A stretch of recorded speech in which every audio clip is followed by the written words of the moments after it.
الحمد لله الذي بنعمته تتم الصالحات وبفضله تتنزل الخيرات والبركات وبتوفيقه تتحقق المقاصد والغايات. أشهد أن لا إله إلا الله وحده لا شريك له وأشهد أن سيدنا ونبينا محمدا عبده ورسوله. اللهم صل على سيدنا محمد وعلى آله وأصحابه ومن تبعهم بإحسان إلى يوم الدين. أما بعد، فيا عباد الله، أوصيكم ونفسي بالتقوى الله، فقد فاز المتقون. وقال الله تعالى في كتابه الكريم: أعوذ بالله من الشيطان الرجيم، بسم الله الرحمن الرحيم. يا أيها الذين آمنوا اتقوا الله حق تقاته ولا تموتن إلا وأنتم مسلمون. وقال تعالى: يا أيها الذين آمنوا اتقوا الله وقولوا قولا سديدا يصلح لكم أعمالكم ويغفر لكم ذنوبكم ومن يطع الله ورسوله فقد فاز فوزا عظيما. صدق الله العظيم وصدق رسول الكريم ونحن ذلك من الشاهدين والشاكرين. Kaum muslimin sidang Jum'ah rahimani wa rahimakumullah. Alhamdulillah, syukur kita kepada Allah Subhanahu wa ta'ala. Sampai detik ini Allah Subhanahu wa ta'ala masih memberikan kepada kita nikmat kehidupan, nikmat Islam, nikmat iman, sehingga pada siang hari ini kita bersama-sama memenuhi seruan Allah, seruan Al-Quran, yaitu melaksanakan ibadah salat Jumat berjamaah di Masjid Baitur Rahman yang insya Allah penuh barakah ini. Salawat beserta rahmat marilah kita limpahkan kepada pemimpin umat, pembawa syafaat, penebar rahmat, Nabi kita Muhammad sallallahu alaihi wasallam, kepada keluarga dan sahabat hingga kita umatnya yang insya Allah akan mendapat syafaat di hari kiamat nanti. Amin ya rabbal alamin.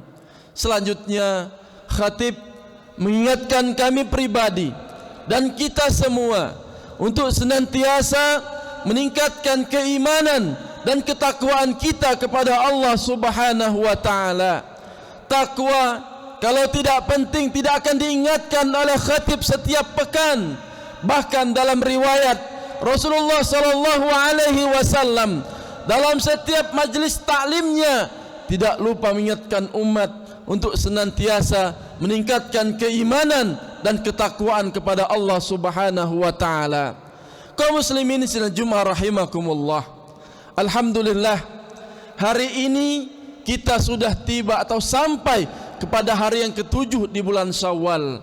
Allah Subhanahu wa taala masih memberikan kepada kita nikmat kehidupan, yang dengan nikmat kehidupan itu bagi kita untuk senantiasa bersyukur kepada Allah Subhanahu wa taala. Karena banyak di antara kita yang ingin sampai di bulan Ramadan, tapi Allah ambil belum tiba di bulan Ramadan. Orang yang ingin sampai Idul Fitri, bahkan sampai dengan hari ini, tetapi Allah Subhanahu wa ta'ala sudah ambil mereka terlebih dahulu. Pertanyaannya, kenapa Allah Subhanahu wa ta'ala masih memberikan kepada kita umur yang panjang, memberikan kita hidup sampai dengan detik ini? Dalam Al-Quran surah Al-Mulk ayat 2 Allah berfirman, Alladzi khalaqal mauta wal hayata liyabluwakum ayyukum ahsanu amala. Allah yang menciptakan mati, Allah yang menciptakan hidup. Ayyukum ahsanu amala. Apakah di antara kita untuk berbuat amal yang terbaik, maka Allah Subhanahu wa taala masih memberikan kepada kita umur yang panjang. Kaum muslimin yang dimuliakan Allah Subhanahu wa taala, perintah puasa diawali atau Allah panggil untuk orang-orang yang beriman. Supaya apa? Dalam akhir kalimat atau akhir firman Allah, Allah Subhanahu wa taala berfirman, la'allakum tattaqun, supaya kita bertakwa. Begitu juga dengan perintah salat Jumat. Dalam Al-Qur'an dilekatkan dengan kalimat iman, sekaligus menandakan ukuran tingkatan keimanan seorang hamba.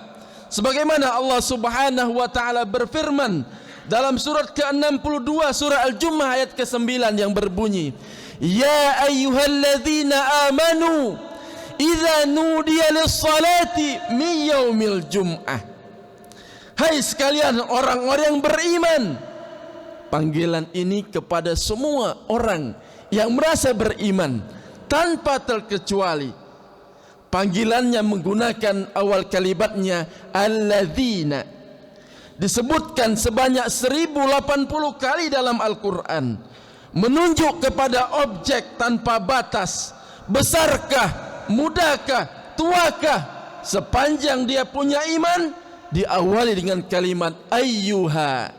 Ainya munada, haknya tanbih, sebagai penguat, pengingat, disebutkan 150 kali dalam Al-Quran.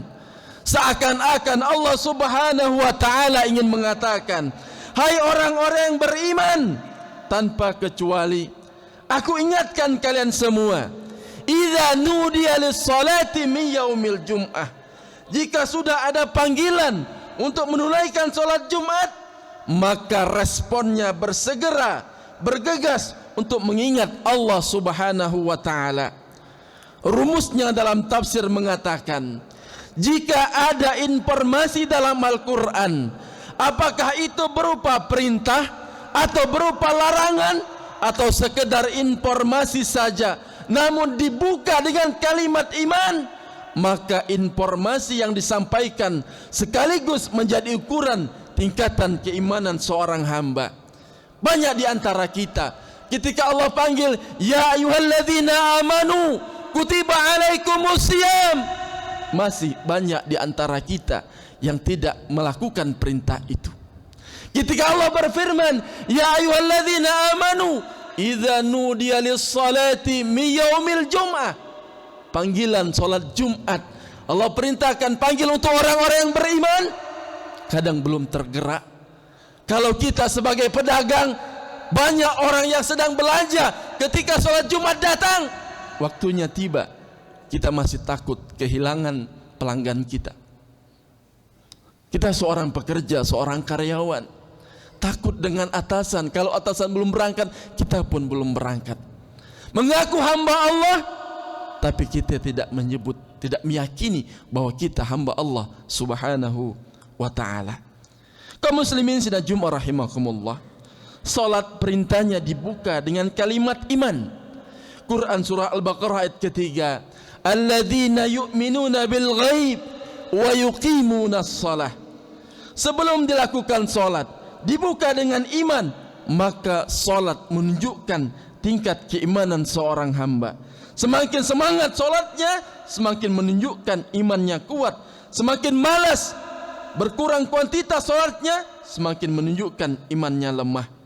Hadirin yang dimuliakan Allah Subhanahu wa ta'ala, Jumat dibuka dengan kalimat iman, sekaligus memberikan kesan tentang tingkatan keimanan seorang hamba.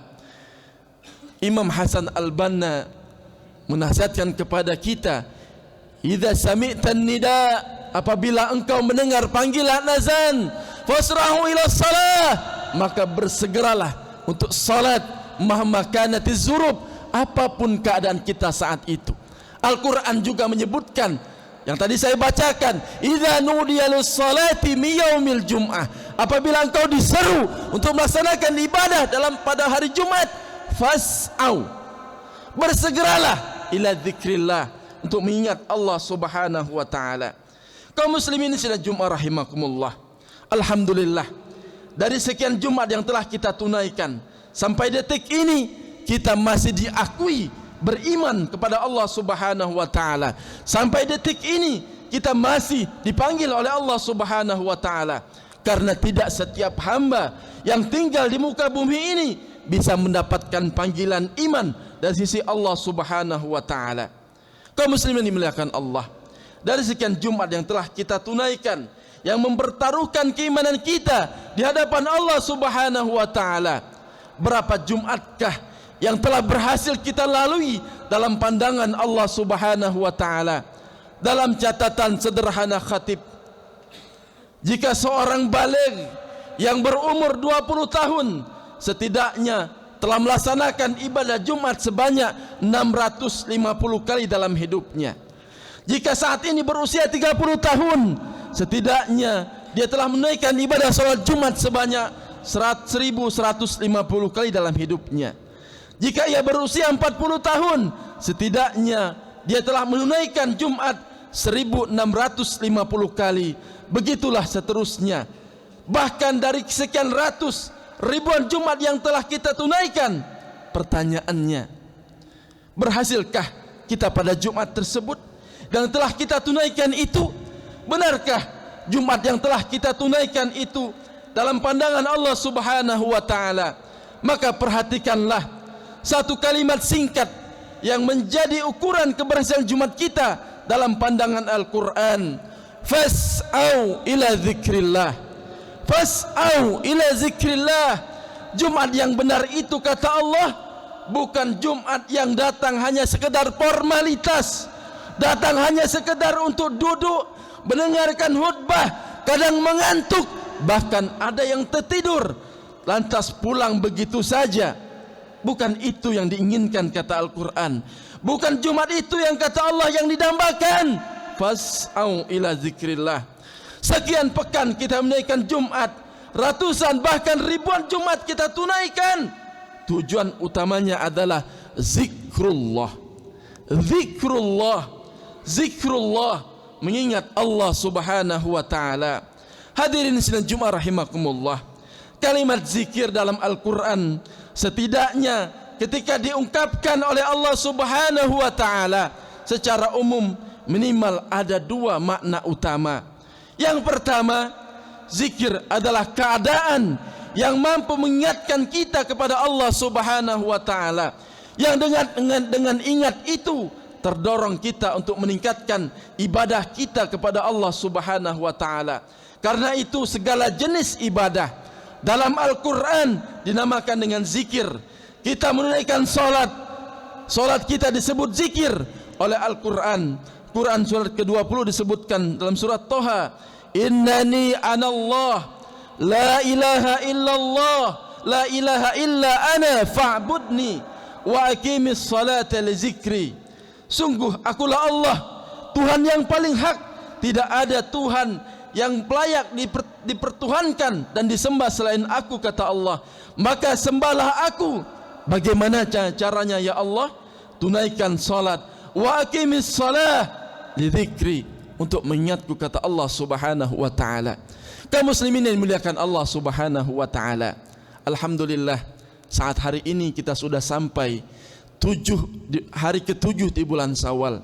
Ramadan itu telah pergi meninggalkan kita. Maka kata Nabi, ba'uda man adraka Ramadan falam yughfarlah. Celaka orang yang bertemu bulan Ramadan tapi tidak diampuni oleh Allah Subhanahu wa taala. Dan bulan Syawal ini artinya peningkatan. Yang namanya peningkatan itu artinya bertambah, bukannya berkurang. Maka kalau kita selama bulan Ramadan kita bisa khatam 1, 2, dan 3 kali Al-Quran, coba evaluasi dari hari pertama bulan Syawal ini sampai dengan hari ke-7 hari ini, sudahkah kita baca Al-Quran? Sudahkah kita khatamkan Al-Quran? Apakah pelajaran madrasah Ramadan yang tadinya kita menggebu-gebu dalam beribadah, tapi ketika Syawal itu tiba, jangankan 1 huruf dalam Al-Quran, hari ini pun surah Al-Kahfi belum kita baca. Na'udzubillah, kalau kita mendapatkan Ramadan tapi Allah tidak ampuni dosa-dosa kita. Jangan sampai disebutkan dalam hadis Nabi, kam min shaimin laisa lahu min siyamihi ilal ju'i wal atash. Betapa banyak orang yang berpuasa tidak dapat pahala apa-apa dari puasanya tersebut kecuali lapar dan haga. Jangan sampai perginya Ramadan, semua ibadah kita di bulan Ramadan hilang dan berlalu begitu saja. Maka bulan Syawal ini mari sama-sama kita tingkatkan ibadah kita. Yang kalau di Ramadan kita bisa khatam Al-Quran 1 kali, di Ramadan kita bisa sholat rawatib 12 rakaat 12 kali dalam sehari semalam. Yang kita minta supaya Allah bangunkan kita rumah di surga. Man shalla 12 rak'atan fi yaumin wa lailatin banallahu lahu baitan fil jannah. Barang siapa yang salat 12 rakaat, salat rawatib qabliyah dan ba'diyah dalam satu hari dan satu malam, Allah bangunkan rumah di surga. Maka bersama-sama kita tingkatkan ibadah salat kita, ibadah puasa kita. Bagi kita yang sampai hari ini belum melakukan puasa sunnah Syawal, mari kita mulai. Kata Nabi, man shoma ramadhana thumma atba'ahu sittan min Syawal ka shaumid dahr. Barang siapa yang berpuasa Ramadan kemudian diikuti dengan puasa 6 hari di bulan Syawal, ka shaumid dahr, dia sama dengan puasa setahun penuh. Mudah-mudahan kita semua dimuliakan oleh Allah Subhanahu wa taala dan mendapat derajat takwa di sisi Allah Subhanahu wa taala. Yang kedua, kalimat zikir itu artinya, jika disebutkan zikir dalam Al-Quran, maka diartikan oleh para ulama berdasarkan paparan Al-Quran sebagaimana keadaan ingat kepada Allah, yang dengan ingat itu kita terjauh dari perbuatan maksiat kepada Allah Subhanahu wa taala. Pertama, terdorong kita untuk beramal soleh. Kedua, terjauh kita dari perbuatan maksiat kepada Allah Subhanahu wa taala. Kita berdoa kepada Allah supaya Allah Subhanahu wa taala menjaga kita. Maka ketika kita ingat dengan Allah, ketika akan berbuat maksiat, kita ingat dengan Allah, kita ingat dengan dosa yang akan kita terima ketika kita melakukan maksiat tersebut. Maka insya Allah Allah Subhanahu wa taala akan menjaga kita. Maka gelar takwa yang kita dapatkan dari madrasah Ramadan, la'allakum tattaqun, bisa kita praktekkan dalam kehidupan sehari-hari kita, sehingga kita berdoa kepada Allah. Para sahabat pun berdoa setelah 6 bulan lewat Lebaran atau Idul Fitri, mereka khawatir, ada rasa khauf dalam hati mereka, apakah amalan mereka diterima atau tidak oleh Allah. Kemudian mereka berdoa supaya disampaikan oleh Allah pada puasa Ramadan tahun depannya. Kaum muslimin dimuliakan Allah Subhanahu wa taala. Demikian khutbah singkat ini. Mudah-mudahan ini bermanfaat sebagai pengingat bagi kami pribadi dan kita semua. Mudah-mudahan kita mendapat gelar al-muttaqun, hamba-hamba Allah yang bertakwa. Barakallahu li wa lakum fil Qur'anil azim. Wa nafa'ani wa iyyakum minal ayati wa dzikril hakim. Wa taqabbala minni wa minkum tilawatahu innahu huwal ghafurur rahim.